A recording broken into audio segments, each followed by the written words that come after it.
আলাইকুম রহমতুল্লাহ বরাকাতু। আলহামদুলিল্লাহ ওকাফা ওসালামুন আলা ইবাদিল্লাযীনা ইসতাফা আম্মা বা'দ। সুপ্রিয় দর্শক শ্রোতা ভাই বোন, রাসূল করিম সাল্লাল্লাহু আলাইহি সাল্লাম বিভিন্ন হাদিসে বিভিন্ন রকমের হতভাগা মানুষদের সম্পর্কে বলেছেন লাইসা মিন্নি অথবা লাইসা মিন্না, যার অর্থ হলো তারা আমার উম্মত নয়, তারা আমার কেউ নয়। কোন সে হতভাগা মানুষ যাদের কিছু কিছু অপকর্মের কারণে, মন্দকর্মের কারণে রাসূল করিম সাল্লাল্লাহু আলাইহি সাল্লাম তাদের সম্পর্কে এত শক্ত কথা বলেছেন, তাদেরকে নিজের উম্মত বলে পরিচয় দিতে চাননি। সে মানুষগুলো সম্পর্কে জানা, সে কাজগুলো সম্পর্কে জানা একজন মুসলিম হিসাবে আমাদের জন্য খুবই গুরুত্বপূর্ণ। প্রিয় দর্শক, আজের জন্য আমরা রাসূল করিম সাল্লাল্লাহু আলাইহি সাল্লামের হাদিসের ভান্ডার থেকে খুঁজে এরকম 15 শ্রেণীর মানুষকে আমরা বের করেছি, যাদের সম্পর্কে নবী আলাইহিস সালাম বলেছেন লাইসা মিন্নি অথবা বলেছেন লাইসা মিন্না, অর্থাৎ তারা আমার উম্মত নয়, তারা আমার অন্তর্ভুক্ত নয়, তারা আমার দলের নয়, তারা আমার কেউ নয়। কোথাও কোথাও বলেছেন আমিও তাদের কেউ নই।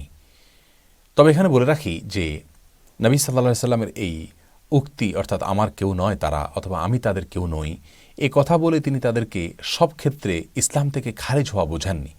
এ কথা থেকে আক্ষরিকভাবে বা বাহ্যিকভাবে বোঝা যাচ্ছে যে এর মাধ্যমে তিনি বোঝাতে চেয়েছেন তারা ইসলাম থেকে খারিজ হয়ে গেছে, আমার কেউ নয়, আমার উম্মত নয়, তার মানে তারা কাফির হয়ে গেছে, এরকমটি বাহ্যিকভাবে বোঝা যাচ্ছে। কিন্তু বেশিরভাগ মুহাদ্দিসদের মত হলো এবং বিশুদ্ধ মত হলো যে বেশিরভাগ ক্ষেত্রেই নবী আলাইহিস সালামের এই কথা ছিল সতর্ক করবার জন্য, সাবধান করবার জন্য, ইসলাম থেকে খারিজ হওয়া উদ্দেশ্য নয়।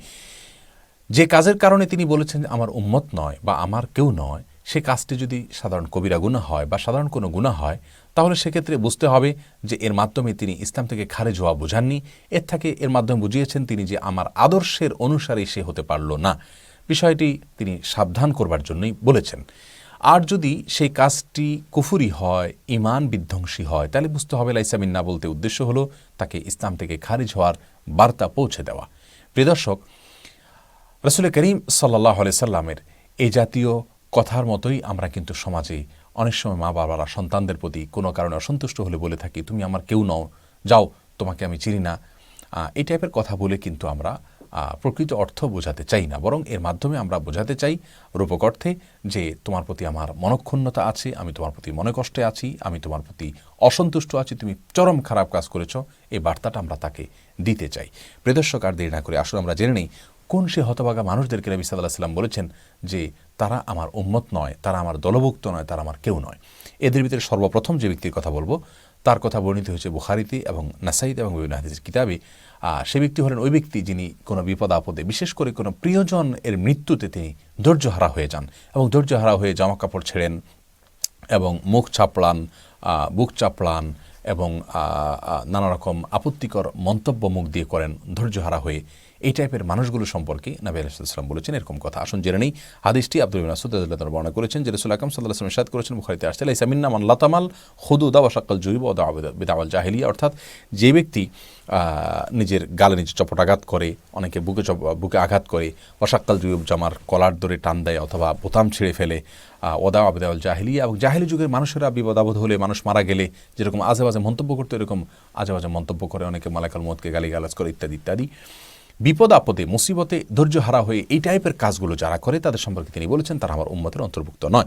নাসাঈ বর্ণনায় আসছে তিনি বলেছেন লাইসা মিন্না মান সালাকা ওয়া হালাকা ওয়া মান খারাকা, যে ব্যক্তি জোরে জোরে চিৎকার করে কান্নাকাটি করলো কোনো মানুষের মৃত্যুতে বা বিপদে, সাধারণভাবে কান্নাকাটি নিষিদ্ধ, কিন্তু চিৎকার করে করে কান্নাকাটি করা, চেঁচামেচি করা, ওয়া হালাকা, এবং যে ব্যক্তি মাথার চুল চেঁচে ফেললো, ওয়া মান খারাকা, যে ব্যক্তি জামা কাপড় ছেঁড়াছেড়ি করলো, এই ব্যক্তি আমার উম্মত হতে পারে না। এই হাদিসগুলো থেকে আমরা যে বার্তাটি পাচ্ছি তা হলো একজন মুমিন হিসেবে আমাদের সবর করা উচিত। বিপদ আপদে, কোনো প্রিয়জনের মৃত্যুতে, যে কোনো ধরনের সমস্যায় আল্লাহর ফায়সালার প্রতি সন্তুষ্ট হয়ে সেটাকে মেনে নেওয়া উচিত এবং সবর করা উচিত। সবর করলে, আল্লাহর ফায়সালা মেনে নিলে মানসিক প্রশান্তি তাৎক্ষণিকভাবে আমরা লাভ করতে পারবো।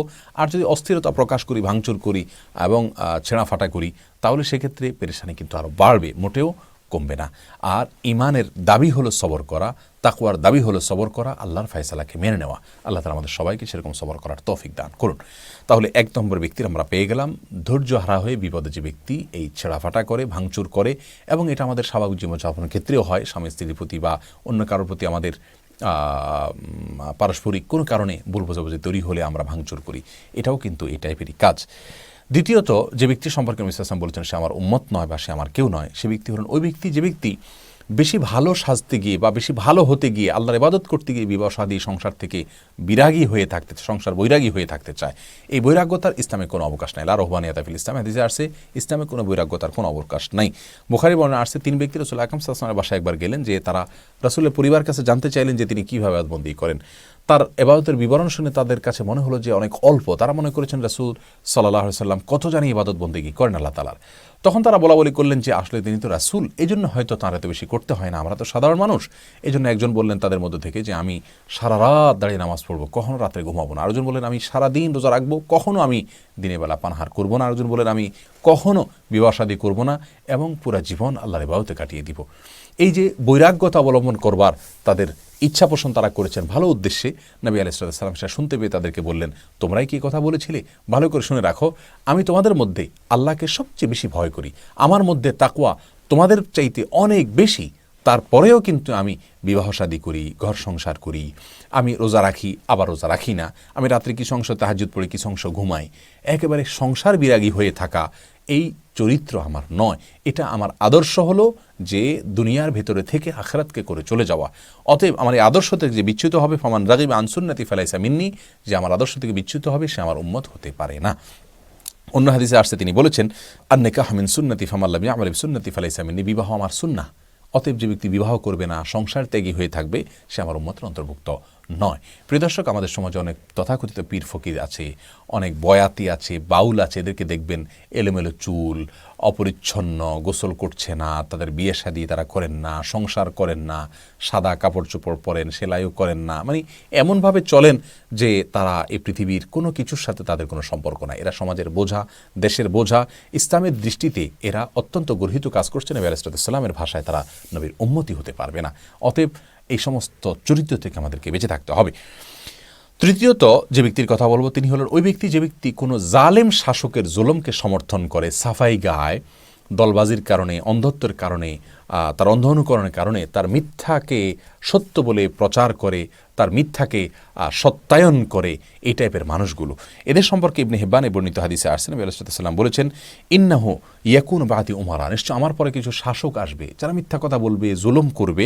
ফামান দাখালা আলাইহিম ফাসাদ্দাকাহুম বিকিজবিহিম, এদের মধ্যে কিছু লোক আসবে যারা তাদের এই সমস্ত শাসকদের মোসাহিবি করবে, এদের তেলায়ন করবে, ওয়েলিং করবে, এদের সাফাই গেয়ে বেড়াবে এবং তাদের মিথ্যা কথাকে সত্যায়ন করবে, বিশ্বাস করানোর চেষ্টা করবে জনগণকে, সাধারণ মানুষকে এবং প্রজাদেরকে। আনাহুম আলা জুলমিহিম, এবং তাদের জুলুম, অবিচার, অত্যাচার এর ক্ষেত্রে তাদেরকে সহায়তা করবে। এরকম কিছু মানুষ থাকবে মোসাহিব কিসিমের। ফালাইসা মিন্নি ওয়ালাস্তু মিনহু ওয়ালাইসা বিওয়ারিদিন আলাইয়াল হাউজ, তো এই শ্রেণীর মানুষেরা আমার উম্মত নয়, আমি তাদের কেউ নই, তাদেরকে আমি পরিচয় দিচ্ছি না, তাদেরকে আমি চিনি না, এবং তারা কিয়ামতের ময়দানে আমার হাউজে কাউসারের পানি পান করতে আসতে পারবে না। আর এর বিপরীতে আমাল্লাম ইউসাদ্দিকুহুম বিকাজবিহিম, যারা এই সমস্ত শাসকদের এই জুলুমের এবং মিথ্যাচারের সত্যায়ন করবে না, বিশ্বাস করবে না, ওয়ালাম ইউআইনহুম আলা জুলমিহিম, এবং তাদের জুলুমে, এই শাসকদের জুলুম এর কাজে তাদেরকে সহায়তা করবে না, ফাহুয়া মিন্নি ও আনা মিনহু, তাহলে এই ব্যক্তি আমার উম্মত, আমি তার নবী, সে আমার লোক। ওহুয়া ওয়ারিদুন আলাইয়াল হাউজ, কিয়ামতের ভয়াবহতম দিনে সে হাউজে কাউসারে পানি পান করতে আমার কাছে আসতে পারবে। তাহলে জালেম শাসকের মুসাহিবি করা এবং মিথ্যা কথাকে সত্যায়ন করা, তার জুলুমে সহায়তা করা, এই শ্রেণীর লোক যারা আছেন তাদেরকে রাসূল সাল্লাল্লাহু আলাইহি ওয়াসাল্লাম বলেছেন যে তারা আমার উম্মত নয়, আমার উম্মতের অন্তর্ভুক্ত নয়। এরপরে 4 নম্বর যে ব্যক্তির কথা বলবো, সে ব্যক্তি হলেন ওই ব্যক্তি যে ব্যক্তি কোনো মানুষকে ধোঁকা দেয়, প্রতারণা করে, কেনা বেচাতে, বিশেষ করে সহিহ মুসলিমে বর্ণিত হয়েছে, নবী আলাইহিস সালাম একবার বাজারে গিয়ে দেখলেন এক ব্যক্তি খাদ্যশস্য বিক্রি করছেন। তিনি তার ভেতরে হাত দিয়ে দেখতে পেলেন যে উপরে শুকনা কিন্তু ভেতরে ভেজা শস্য রয়েছে। তখন তাকে বললেন, তুমি এমনটি কেন করলে? লোকটি বললেন, ইয়া রাসূলুল্লাহ, বৃষ্টি এসে এগুলো ভিজে গেছে, তাই তার উপরে আমি শুকনাগুলো দিয়ে বিক্রি করছি যাতে করে মানুষ টের না পায়। তিনি বললেন, তুমি কেন বললে না যে তোমার এগুলো ভেজা ভেজাগুলোকে কেন উপরে দিয়ে রাখলে না? কেন তুমি বাহিরে একটা আর ভেতরে আরেকটা তুমি রেখে মানুষকে বিক্রি করছো, অর্থাৎ প্রতারণা করছো। মান গাশা ফালাইসা মিন্না, যে ব্যক্তি কাউকে ধোঁকা দেয় সে আমার উম্মত হতে পারে না। প্রিয় দর্শক, অনেক ফল ব্যবসায়ী আছেন, অনেক সবজি বিক্রেতা আছেন, তারা কিন্তু এক রকমের সবজি মানুষের সামনে সাজান আর ভেতরে ছোটোখাটো বা ত্রুটিযুক্ত থাকে, সেগুলো থেকে কাস্টমারকে দিয়ে দেন। এবং বড় ব্যবসায়ী যারা আছেন তারা বড় ধরনের প্রতারণা করেন। এই প্রতারণা যারা করেন তারা রাসূল আকরাম সাল্লাল্লাহু আলাইহি ওয়াসাল্লামের ভাষায় তার উম্মত হতে পারেন না। 5 নম্বর যে ব্যক্তি সম্পর্কে তিনি বলেছেন তার উম্মত নয়, যাদেরকে তিনি উম্মত বলে পরিচয় দিতে চাননি, তারা হলেন ওই ব্যক্তি যারা তাদের ভালো মন্দ নিরূপণ করার জন্য কোনো গণকের আশ্রয় নেয়, কোনো কবিরাজের আশ্রয় নেয়, কোনো পদ্ধতির আশ্রয় নেয়। মানুষের ভালো মন্দের একমাত্র মালিক আল্লাহ সুবহানাহু ওয়া তাআলা। কোথায় ভালো কোথায় মন্দ আছে এটা একমাত্র আল্লাহ তাআলা ভালো জানেন। বিভিন্ন আকার ইঙ্গিত থেকে, বিভিন্ন যোগ বিয়োগ থেকে, বিভিন্ন হিসেব নিকেশ থেকে, বিভিন্ন গণনা থেকে এরকম ভালো মন্দ কোথায় কল্যাণ আছে, কোথায় তথাকথিত কুফা বা অকল্যাণ আছে এটা নিরূপণ করা, এই চরিত্রটা যাদের ভেতরে আছে, যারা এই কাজটা করে, এর মাধ্যমে ভালো মন্দ নিরূপণ করার চেষ্টা করে। অনেকে বিদেশ যাওয়ার আগে গণকের কাছে যায়, কবিরাজের কাছে যায়, যে এখানে টাকা জমা দেওয়া ঠিক হবে কিনা, ব্যবসা করা ঠিক হবে কিনা, এই টাইপের কাজ যারা করে এরা নবী সাল্লাল্লাহু আলাইহি ওয়াসাল্লাম উম্মত নয়। ভালো মন্দ নিরূপণ করার জন্য বা ভালো মন্দ নির্ধারণ করবার জন্য ইস্তেখারার আমল নবী সাল্লাল্লাহু আলাইহি ওয়াসাল্লাম শিক্ষা দিয়েছেন, যেটি আমাদের এই ভিডিওতে আমরা বলেছি। এর বিপরীতে যারা এই কাজ করে তারা উম্মত নয়। মুসনাদে বাজ্জারের হাদিসে বর্ণিত হয়েছে, নবী সাল্লাল্লাহু আলাইহি ওয়াসাল্লাম ইরশাদ করেছেন ইমরান ইবনে হুসাইন রাদিয়াল্লাহু আনহু থেকে, লাইসা মিন্না মান তাতায়্যারা আও তুতায়্যারা লাহু, যে ব্যক্তি ভালো কোথায় কল্যাণ আছে, কোথায় কুফা আছে এটা নিরূপণ করার জন্য কোনো কবিরাজের কাছে, গণকের কাছে যায় বা কোনো পদ্ধতি অবলম্বন করে, এরা আও তাকাহানা আও তুকুহিনালা, অথবা কোনো গণকের কাছে যায় বা যে গণকের কাছে যায় সে গণক নিজে, আও সাহারা ও সহির আলাহু, অথবা কোনো জাদুকরের আশ্রয় নেয় আর যে জাদুকর সে নিজে, এদের সবার উপর নবী সাল্লাল্লাহু আলাইহি ওয়াসাল্লাম বলেছেন লাইসা মিন্না, এরা কেউ আমার উম্মতের অন্তর্ভুক্ত নয়, অর্থাৎ তারা আমার উম্মতের খারিজ, উম্মতের বাইরে। 5 নম্বর প্রেক্ষে আমরা পেয়ে গেলাম। 6 নম্বর, ওই ব্যক্তি যে ব্যক্তি কোনো অমুসলিমদের সাদৃশ্য গ্রহণ করে, কোনো অমুসলিমদের সাথে তাদের বেশভূষায়, আচার আচরণে, কারবারে, কৃষ্টি সংস্কৃতিতে, কালচারে অমুসলিমদের সাথে, ইহুদিদের সাথে, খ্রিস্টানদের সাথে, হিন্দুদের সাথে, বৌদ্ধদের সাথে, ভিন্ন ধরনের মানুষের সাথে তাদের কাজে কর্মে, তাদের বিশেষ করে কৃষ্টি কালচারে, বেশভূষা, এগুলোতে তাদের সাদৃশ্য গ্রহণ করে, এই ব্যক্তির সম্পর্কে নবী সাল্লাল্লাহু আলাইহি ওয়াসাল্লাম একই সাবধানবাণী করেছেন। তিরমিজিতে বর্ণিত হয়েছে, আমর ইবনে শুআয়ব আন আবিহি আন জাদ্দিহি, এই সূত্রে বর্ণিত হাদিসে নবী সাল্লাল্লাহু আলাইহি ওয়াসাল্লাম বলেছেন, লাইসা মিন্না মান তাশাব্বাহা বিগাইরিনা ওয়া লা তাশাব্বাহু বিল ইয়াহুদি ওয়ালা বিন নাসারা, যে ব্যক্তি আমাদের বাইরের অর্থাৎ ভিন্ন ধর্মের মানুষের অনুকরণ করে, অনুসরণ করে বা তাদের সাদৃশ্য গ্রহণ করে, তাদের মতো জামা কাপড়, চেলাফেরা ইত্যাদি কৃষ্টি কালচার, এগুলো তাদেরকে দেখে দেখে অনুকরণ করে, তাদের সাদৃশ্য গ্রহণ করে, সে আমার উম্মত হতে পারে না। তোমরা ইহুদি খ্রিস্টানদের সাদৃশ্য গ্রহণ করবে না। 7 নম্বর, ওই ব্যক্তি যে ব্যক্তি কোরআন তেলাওয়াত করার সময় আল্লাহ তাকে যতটুকু সাধ্য দিয়েছেন তার সাধ্য দিয়ে কোরআনকে সুন্দর করে তেলাওয়াত করার চেষ্টা করে না। এ প্রসঙ্গে বুখারীতে বর্ণিত হয়েছে, নবী আলাইহিস সালাম বলেছেন, লাইসা মিন্না মান লাম ইয়াতাগান্না বিল কোরআন, যে ব্যক্তি কোরআনকে সুন্দর কণ্ঠে তেলাওয়াত করে সে আমার উম্মত নয়। সুন্দর কণ্ঠে তেলাওয়াত করা বলতে ভালো কারির মতো সুন্দর কণ্ঠে আমাদের সবাইকে তেলাওয়াত করতে হবে তা কিন্তু নয়। এর মানে হলো আল্লাহ যতটুকু সাধ্য দিয়েছেন আমার সাধ্য অনুযায়ী আমি চেষ্টা করব কোরআনকে যতটুকু ভালো করে সুন্দর কণ্ঠে তেলাওয়াত করা যায় সেই চেষ্টাটা আমি করব এবং এটা আমার করা উচিত। আর ওইটুকু করলে আমি ইনশাআল্লাহ আল্লাহর কাছে দায়মুক্ত হব। আবু দাউদের হাদিস দ্বারা সেটি বোঝা যাচ্ছে, বুখারীতে এটি বর্ণিত হয়েছে। নাম্বার 8, যে ব্যক্তি ছিনতাই করে মানুষের হাত থেকে কিছু ছো মেরে নিয়ে যায়, জোর করে নিয়ে যায়, ছিনতাই করে নিয়ে যায়, এই ব্যক্তির প্রতি নবী সাল্লাল্লাহু আলাইহি ওয়াসাল্লাম একই কথা বলেছেন, অর্থাৎ সে তার উম্মত হতে পারে না। এবং এই বিষয়ে মুসনাদ হাকিমে বর্ণিত হয়েছে, আব্দুল্লাহ ইবনে আব্বাস রাদিয়াল্লাহু তাআলা বর্ণনা করেছেন যে লাইসা মিন্না মান ইয়ানতাহিবু, অথবা লাইসা মিন্না মান ইনতাহা আও সালাবা আও আশারা বিসালবে, দুই বর্ণনা এরকম আসছে, যে ব্যক্তি মানুষের কাছ থেকে ছো মেরে ছিনতাই করে কোনো কিছু নিয়ে যায় সে আমার উম্মত হতে পারে না। নাম্বার 9, ওই শাসক, যে শাসক রাসূল আকরাম সাল্লাল্লাহু আলাইহি ওয়াসাল্লামের পদ্ধতির বাইরের কোনো পদ্ধতিতে আপনার শাসন করে, রাষ্ট্র পরিচালনা করে, তার অধীনস্থ লোকদেরকে পরিচালনা করে, প্রজাদেরকে পরিচালনা করে, সে ব্যক্তির সম্পর্কে রাসূল সাল্লাল্লাহু আলাইহি ওয়াসাল্লাম বলেছেন সে আমার উম্মত হতে পারে না। এই বিষয়ে আবু দাউদ বিশুদ্ধ সূত্রে বর্ণিত হাদিসে আসছে যে এক ব্যক্তি জিজ্ঞাসা করছেন, ইয়া রাসূলুল্লাহ, আপনার পরবর্তীতে শাসক যারা হবেন তারা কিভাবে রাষ্ট্র পরিচালনা করবেন, শাসন কাজ পরিচালনা করবেন? তিনি বলেছেন, আমি যেভাবে পরিচালনা করছি একইভাবে, অর্থাৎ ন্যায়নিষ্ঠার সঙ্গে, ইনসাফের সাথে, জুলুম টুলুম না করে কারোর প্রতি, এবং আত্মীয়তার বন্ধন ইত্যাদি রক্ষা করে। ফামান ফাআলা গায়রা যালিকা, যে ব্যক্তি আমার পদ্ধতিতে শাসন না করে অন্য কোনো পন্থা পদ্ধতিতে, আদর্শে সে অনুযায়ী সে রাষ্ট্র পরিচালনা করবে বা সমাজ পরিচালনা করবে, প্রজাদেরকে চালাবে, ফালাইসা মিন্নি ওয়া লাস্তু মিনহু, সে আমার অন্তর্ভুক্ত নয়, আমি তার অন্তর্ভুক্ত নই। 10 নম্বর, ওই ব্যক্তি যে ব্যক্তি স্ত্রীর সাথে স্বামীর সম্পর্ক নষ্ট করার জন্য ভূমিকা রাখে, অথবা কৃতদাসের সাথে তার মালিকের সম্পর্ক নষ্ট করার জন্য ভূমিকা রাখে, এমন কথা বলে যে কথার ফলে স্ত্রী তার স্বামীর প্রতি ক্ষিপ্ত হয়ে ওঠে। এবং এর বিপরীতটাও আমরা জানি, আমাদের সমাজে স্বামীদেরকেও ক্ষিপ্ত করা হয়, অনেক সময় বাসাবাড়ি থেকেও ক্ষিপ্ত করা হয় স্ত্রীদের প্রতি, নানা কথা বলে বলে তাদের কানভারি করা হয়, তাদের সম্পর্ক নষ্ট করা হয়। স্বামী স্ত্রীর মধ্যে সম্পর্ক নষ্ট করার জন্য কোনো কথা যদি বলি আমরা, যে কথার ফলে সম্পর্ক নষ্ট হতে পারে, ভুল বোঝাবুঝি হতে পারে, দূরত্ব সৃষ্টি হতে পারে, অশ্রদ্ধা তৈরি হতে পারে, সেরকম কথা যদি কেউ বলে তাদের সম্পর্কে রাসূল সাল্লাল্লাহু আলাইহি ওয়াসাল্লাম বলেছেন সে আমার উম্মত হতে পারে না। নাম্বার 11, যে ব্যক্তি মুখ ছোট না করে, নবী সাল্লাল্লাহু আলাইহি ওয়াসাল্লাম বলেছেন, মুজাম আসওয়াদের হাদিসে আসছে, লাইসা মিন্না মান লাম ইয়াখুস শারিবাহু, যে ব্যক্তি মুখ ছোট করে না সে আমার উম্মতের অন্তর্ভুক্ত না। অনেক পীর ফকির ভণ্ড ফকিরদেরকে দেখবেন অনেক লম্বা লম্বা মুখ রাখে, এবং অনেক মুসলমানরা আছেন এরকম কাজ করেন, তারাও এই হাদিসের অন্তর্ভুক্ত, রাসূল সাল্লাল্লাহু আলাইহি ওয়াসাল্লাম উম্মতের অন্তর্ভুক্ত হবে না, সাবধান বাণী এখানে করা হয়েছে। নাম্বার 12, যে ব্যক্তি কোনো পুরুষ হয়ে মহিলাদের সাদৃশ্য গ্রহণ করে, অথবা মহিলা হয়ে পুরুষদের বেশভূষা ধারণ করে, তার ক্ষেত্রে নবী সাল্লাল্লাহু আলাইহি ওয়াসাল্লাম বলেছেন, লাইসা মিন্না মান তাশাব্বাহা বির রিজালি মিনান নিসা ওয়ালা মান তাশাব্বাহা বিন নিসা মিনার রিজাল। মুসনাদে আহমদে বর্ণিত হয়েছে, পুরুষ হয়ে মহিলাদের, মহিলা হয়ে পুরুষদের সাদৃশ্য যদি ধারণ করে। অনেক পুরুষ আছে হাতে চুড়ি পরেন, কানে দুল পরেন, নাকে নাকফুল লাগান, চুল মেয়েদের মতো খোপা করেন, বেনি করেন এবং পাঞ্জাবিতে ওড়না পরেন। মহিলাদের মধ্যে অনেকে আছে পুরুষদের মতো সাদৃশ্য গ্রহণ করেন, টাকনোর উপরে কাপড় পরেন, অনেক কাজ করেন। এই সমস্ত সাদৃশ্য গ্রহণগুলো যারা করে তাদের সম্পর্কে রাসূল সাল্লাল্লাহু আলাইহি ওয়াসাল্লাম বলেছেন যে তারা আমার উম্মত হতে পারেন না। নাম্বার 13, যারা মুসলিমদের উপরে অস্ত্র তাক করে, সে যদি নিজে মুসলিম পরিচয়ও দেয়, অন্য মুসলিম ভাইয়ের প্রতি কোনো কারণে মত পার্থক্যের কারণে মারামারিতে লিপ্ত হলো, এরাও রাসূল আকরাম সাল্লাল্লাহু আলাইহি ওয়াসাল্লাম উম্মত হতে পারে না।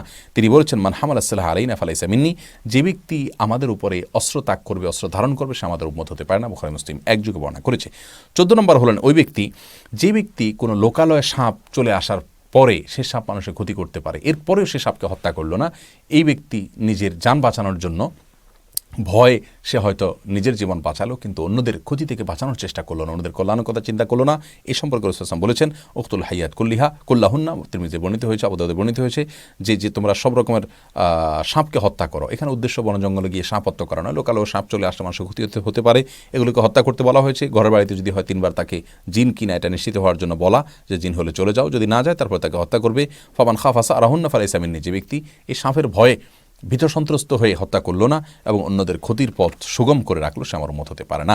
14 নম্বর। 15 নম্বর হলো ওই ব্যক্তি, যে ব্যক্তি মুসলমানদের জামাত থেকে খারিজ হয়ে যায়, মুসলিম শাসক যারা কোরআন সুন্নাহ অনুযায়ী মানুষকে পরিচালিত করে, তাদের অনুসরণ অনুকরণ থেকে বের হয়ে যায়, সে ব্যক্তি সম্পর্কে বলেছেন তিনি যে তারা আমার উম্মত হতে পারে না। যে ব্যক্তি এমন কোনো ব্যক্তির অধীনে যুদ্ধ করে, যে ব্যক্তিকে সে চিনে না, জানে না ভালো করে, এরকম ব্যক্তির পিছনে যায় যুদ্ধ করতে চায়, অথবা যে ব্যক্তি ভাষা বা কোনো অঞ্চলভিত্তিক সাম্প্রদায়িকতা বা যে কোনো ধরনের সাম্প্রদায়িকতার কারণে আল্লাহ ছাড়া অন্য কোনো উদ্দেশ্যে যুদ্ধ করে, এদের সম্পর্কে রাসূল আকরাম সাল্লাল্লাহু আলাইহি ওয়াসাল্লাম বলেছেন যে লাইসা মিন্না, এবং এর বিষয়ে সহিহ মুসলিম হাদিসে বর্ণিত হয়েছে। প্রিয় দর্শক, তাহলে আমরা 15 প্রকার মানুষ পেয়ে গেলাম যাদের সম্পর্কে রাসূল আকরাম সাল্লাল্লাহু আলাইহি ওয়াসাল্লাম বলেছেন যে এরা আমার উম্মতের অন্তর্ভুক্ত নয়, এবং এদের সম্পর্কে তিনি সাবধান করে বলেছেন যে এদেরকে এরা আমার কেউ নয়, আমি তাদের কেউ নই।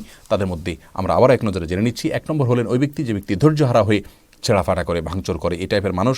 দ্বিতীয়ত হলেন যারা বিয়ে শাদী করে না এই কারণে যে আল্লাহর ইবাদতবন্দি করবেন মুক্ত হয়ে ভালো মানুষ সাজার চেষ্টা করেন, সংসার বিরাগী থাকেন যারা, তারা। তৃতীয় হলেন ওই ব্যক্তি যারা শাসকদের মিথ্যাচারের সমর্থন করেন, জুলুমের সমর্থন করেন এবং মুসাহিবি করেন, তাদের অন্যায়ের কাজের সমর্থন করেন। চতুর্থ হলেন ওই ব্যক্তি, যে ব্যক্তি কোনো মানুষকে প্রতারণা করেন, বিশেষ করে কেনা বেচাতে। পঞ্চম হলেন ওই ব্যক্তি, যে ব্যক্তি কোনো গণকের কাছে যায়, কোনো জাদুকরের কাছে যায়, কোনো এগুলোকে বিশ্বাস করে।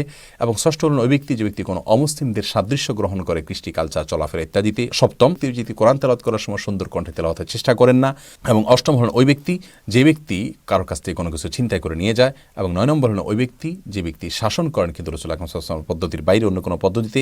10 নম্বর হলেন ওই ব্যক্তি, যে ব্যক্তি স্বামী স্ত্রীর মধ্যে ভুল বুঝাবুঝির কারণ হয়ে দাঁড়ায়। 11 নম্বর হলেন ওই ব্যক্তি, যে ব্যক্তি মোস্ট কাটে না, ছোট করে না, লম্বা করে। এবং 12 নম্বর হলেন ওই ব্যক্তি, যে ব্যক্তি পুরুষ হয়ে মহিলাদের, মহিলা হয়ে পুরুষদের সাথে সাদৃশ্য গ্রহণ করে। এবং 13 নম্বর হলেন ওই ব্যক্তি, যে ব্যক্তি মুসলমানদের উপরে অস্ত্র ধারণ করে। আর 14 নম্বর হলেন ওই ব্যক্তি, যে ব্যক্তি কোনো লোকালয়ে সাপ প্রবেশ করার পর নিজে যান বাঁচানোর জন্য, অন্যদেরকে রক্ষা করবার স্বার্থে সাপকে হত্যা করার জন্য অগ্রসর হয় না, বরং মানুষকে বিপদের মুখে ঠেলে দেয়। 15 নম্বর হলো যে ব্যক্তি মুসলিম শাসকের আনুগত্য থেকে বের হয়ে যায়, খারিজি হয়ে যায় এবং যেখানে সেখানে যুদ্ধের জন্য নিজেকে প্রস্তুত করে ফেলে, জানে না, বোঝে না, জানা বোঝার আগেই। এবং সাম্প্রদায়িকার ভিত্তিতে যে ব্যক্তি যুদ্ধ করে, এরা সবাই রাসূল আকরাম সাল্লাল্লাহু আলাইহি ওয়াসাল্লামের ভাষা, রাসূল সাল্লাল্লাহু আলাইহি ওয়াসাল্লামের উম্মত নয়। আল্লাহ তাআলা আমাদের সকলকে রাসূল আকরাম সাল্লাল্লাহু আলাইহি ওয়াসাল্লামের সুন্নাহকে ফলো করার তৌফিক দান করুন। তার এই সাবধান বাণী এটাকে মাথায় নিয়ে এই কাজগুলো থেকে আমাদেরকে আল্লাহ তাআলা বেঁচে থাকার তৌফিক দান করুন, যেন আমরা রাসূল আকরাম সাল্লাল্লাহু আলাইহি ওয়াসাল্লামের উম্মতের পরিচয় এটা থেকে আমরা যেন বঞ্চিত না হই। আল্লাহ তাআলা আমাদের সবাইকে তৌফিক দান করুন। আসসালামু আলাইকুম ওয়া রাহমাতুল্লাহি ওয়া বারাকাতুহু।